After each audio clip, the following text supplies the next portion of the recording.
সমৃদ্ধির মনের অবস্থাটা আপনি বুঝতে পারছেন? তাকে তো একরকম তাড়িয়েই দেওয়া হলো অনুষ্ঠান স্থল থেকে। সেটা না করলে কি খুব ক্ষতি বৃদ্ধি হয়ে যেত। আচ্ছা, মিহিরের যজ্ঞোপবীত অনুষ্ঠানের উপরে সমৃদ্ধির উপস্থিতির এতটাই কুপ্রভাব পড়তো স্বামী? কি হলো বলুন, আমার কথার উত্তর দিন।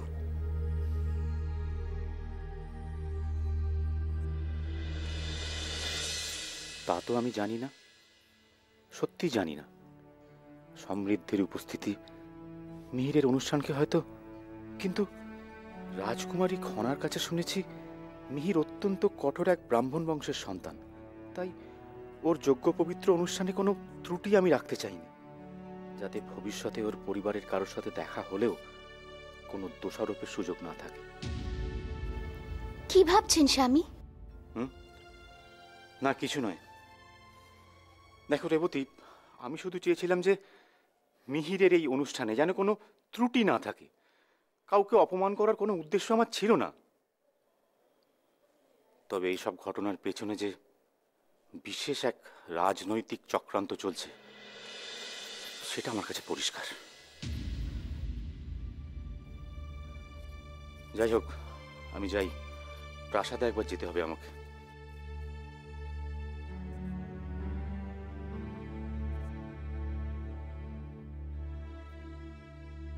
দুগ্গা দুগ্গা। কিছুদিন পূর্বেও তো এমন ঘটনা ঘটতো না, সবই কেমন নিয়ন্ত্রিত ছিল। অথচ আজ এমন কেন হচ্ছে? খনার বিবাহের প্রস্তাব এলো, তারপর আমারও বিবাহ নিয়ে মা চিন্তিত। কেন এমন হচ্ছে? কেন কেন? মিহির, কি ভাবছো তুমি? মা, আমি একবার ওই ঘরে যাব। এই ফুলটা দেবীমার পায়ে ছুঁয়ে তারপর আমি এই ফুলটা আমার পুঁতিতে রাখবো। ঠিক আছে।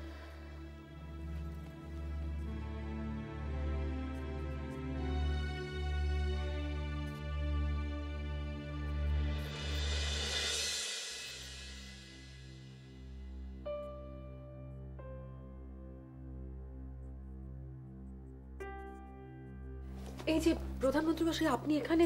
আর দেখুন না, আমি না আপনাকেই খুঁজছিলাম। মানে আপনার সঙ্গে আমার একটা বিশেষ কথা আছে। বিশেষ কথা? বলুন।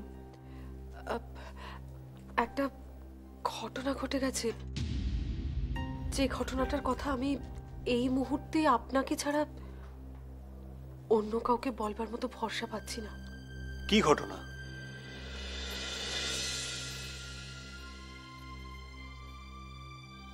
খনার ঘরে বোধহয় কেউ ঢুকেছিল। ঘরে ঢুকে সমস্ত জিনিসপত্র একেবারে তছনছ করে দিয়ে গেছে। মানে মনে হচ্ছিল যেন বিশেষ কিছু খোঁজ করতেই ওই ঘরে সে এসেছিল। মানে আমি তো এর কিছুই বুঝতে পারছি না। হ্যাঁ, আমি তো নিজের চোখে দেখে এলাম।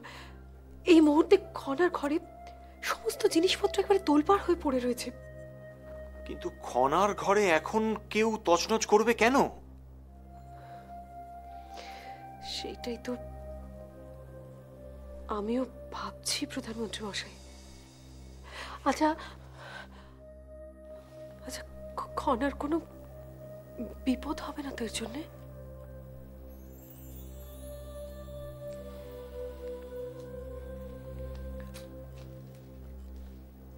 খনার বিপদ হওয়ার কোনো সম্ভাবনা নেই, তবে আমাদের আরো সাবধানে থাকতে হবে।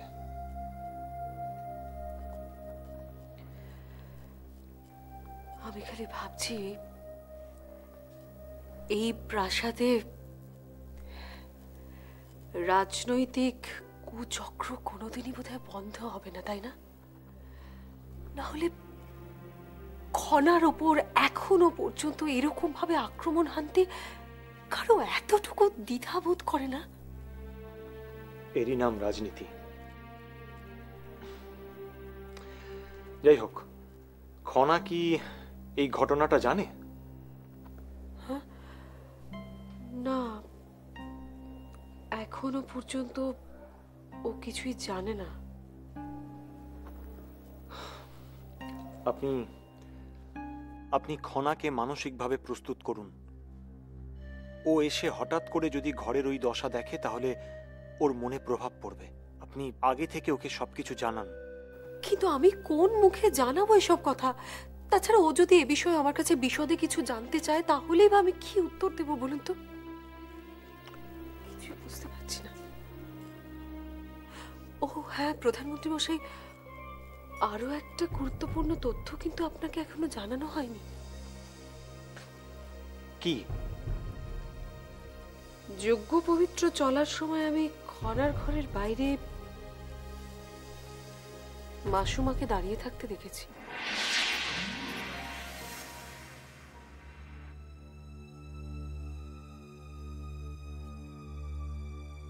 বুঝেছি। আপনি দয়া করে খনাকে আগে থেকে সবকিছু জানান। খনার দায়ভার আপনার উপরই আছে, আর সেই দায় তো আপনাকে বহন করতেই হবে। দয়া করে আপনি খেয়াল রাখবেন যেন খনা কোনোভাবেই মানসিকভাবে বিপর্যস্ত হয়ে না পড়ে।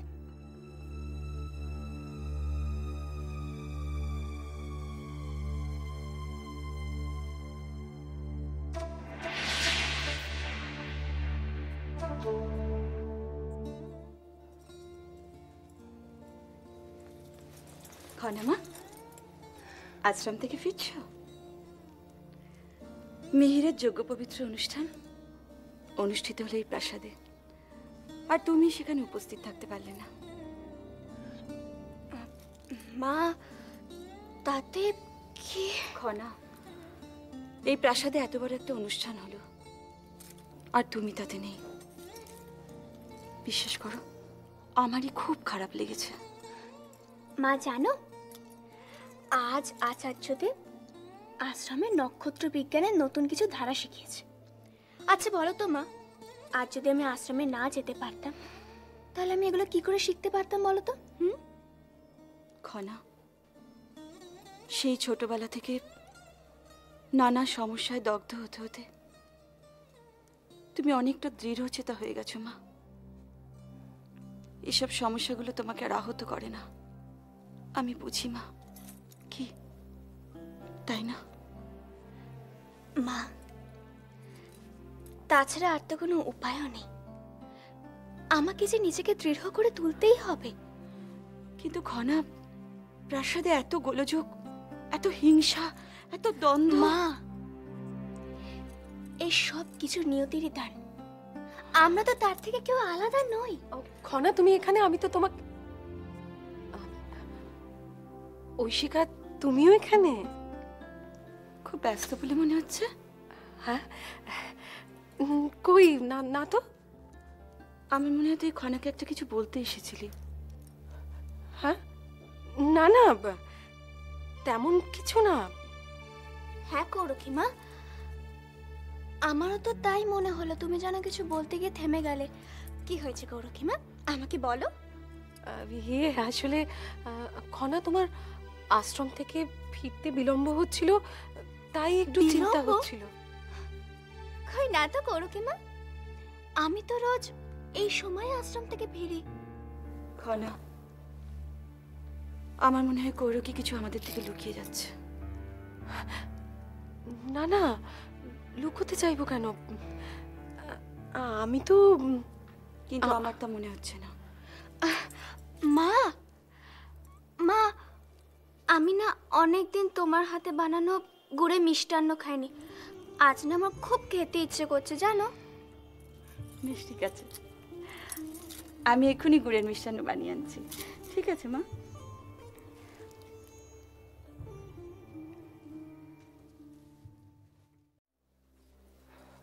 কৌরখী মা, এবার বলো তো ঠিক কি হয়েছে? হ্যাঁ, খনা, খনা, তুমি এই উদ্দেশ্যে ঐশিকাকে মিষ্টান্ন আনতে বললে? তাছাড়া আর কি উপায় বলো তো? না হলে যে তুমি আমাকে কিছুতেই বলছিলে না।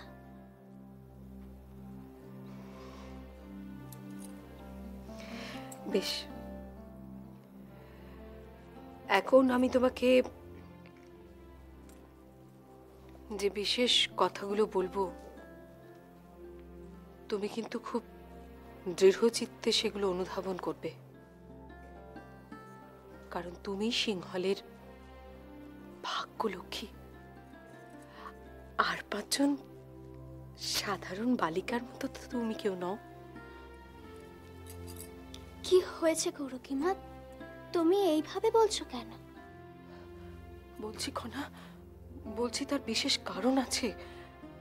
আমি এখন তোমাকে যা যা বলবো তুমি তুমি কিন্তু অত্যন্ত শান্ত চিত্তে সেগুলো অনুধাবন করবে খনা।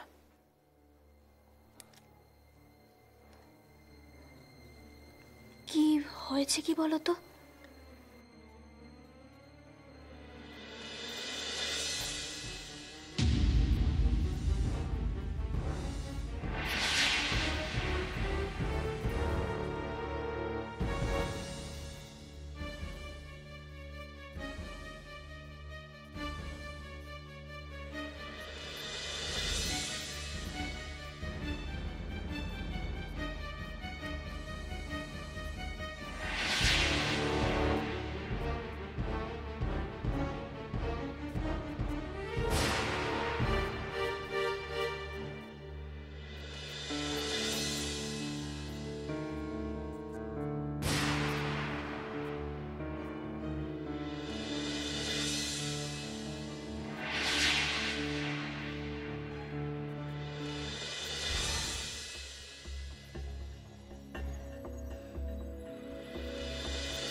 ছুরিকা দুটো কিন্তু এখনো আমার কাছে সযত্নে রাখা আছে।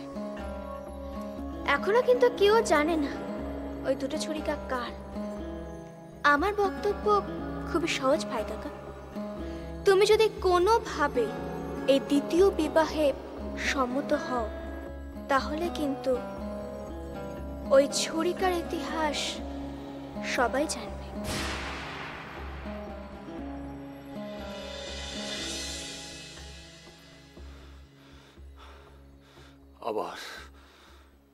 আবার পরাস্ত হলাম। বারবার পরাস্ত হতে হতে তোমার কি অভ্যেস হয়ে যাচ্ছে মহানামা? নিজেকে রাজপুরুষ ভাবতে আমার লজ্জা করছে। এ কোন রাজনৈতিক খেলায় মেতেছি আমি? একটি ছোট্ট মেয়ের সাথে এ কোন শীতল লড়াই আমি বারবার পরাস্ত হচ্ছি। বারবার নিজেকে যে ভীষণ অসহায় লাগছে। নির্লজ্জের মতো জীবন যাপন করছি আমি, নির্লজ্জের মতো।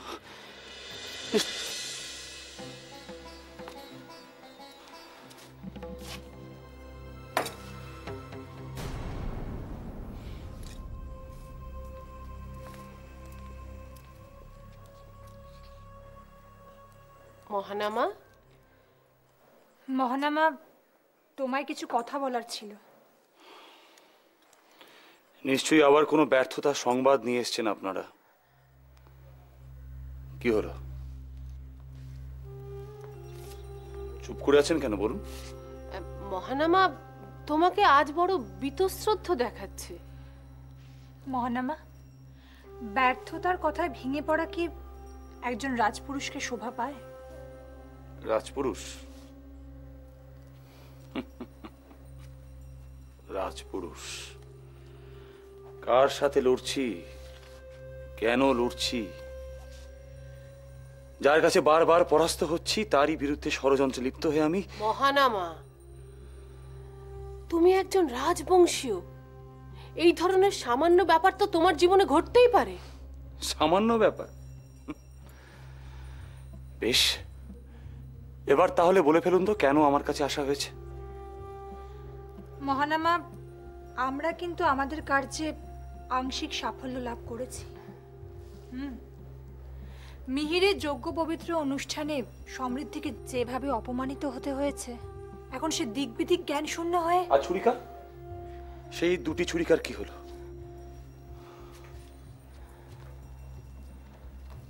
কি হলো, চুপ করে আছেন কেন, বলুন। মহানামা, খনার ঘরে ছুরিকা পাওয়া যায়নি। বাহ, অসাধারণ।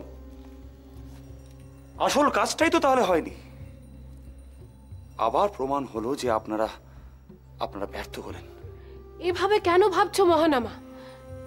ব্যর্থতাকে কাটিয়ে আমরা নিশ্চয়ই সাফল্য লাভ করব।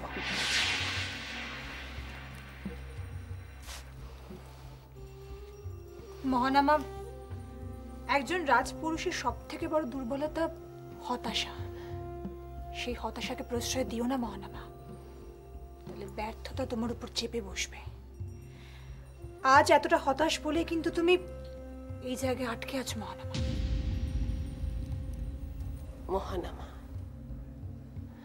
হতাশ হইও না, প্রস্তুত থাকো, নিজেকে প্রস্তুত রাখো। ওই ছুরিকা আমরা অবশ্যই খুঁজে পাবো, আর তারপরে তো শুরু হবে আসল খেলা। সেই খেলায় কিন্তু তোমাকে অত্যন্ত গুরুত্বপূর্ণ ভূমিকা নিতে হবে মহানামা। এখন চলি মহানামা, যা বললাম ভুলে যেও না।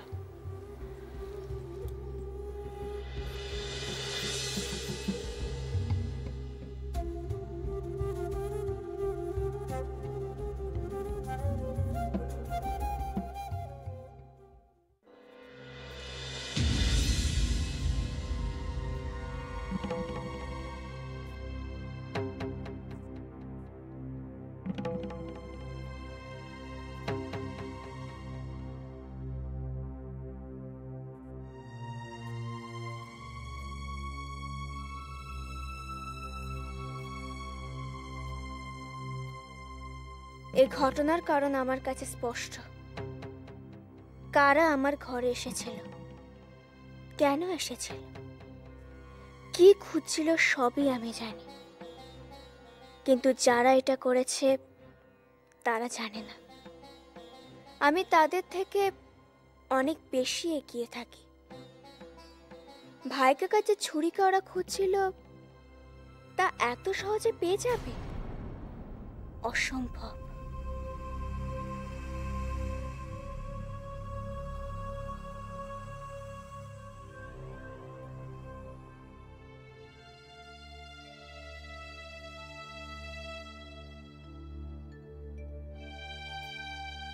তোমরা সব সময় আমাকে সঠিক পথ দেখিয়েছ, আর আমি পারছি না গো। প্রাসাদের এই নোংরা রাজনীতির মধ্যে আমার দম বন্ধ হয়ে যাচ্ছে। তার উপর মিহির এইভাবে আমার সাথে। তুমি যদি আমার প্রতি এটুকু না ভরসা করো, তাহলে আমি কিভাবে তোমাকে প্রতিদিন আশ্রমে নিয়ে যাই? তুমি তো রাজকন্যা, আমার জন্য তো তোমার সুরক্ষার ক্ষতি হতেই পারে। মিহির, দয়া করে এসব কথা বন্ধ করো।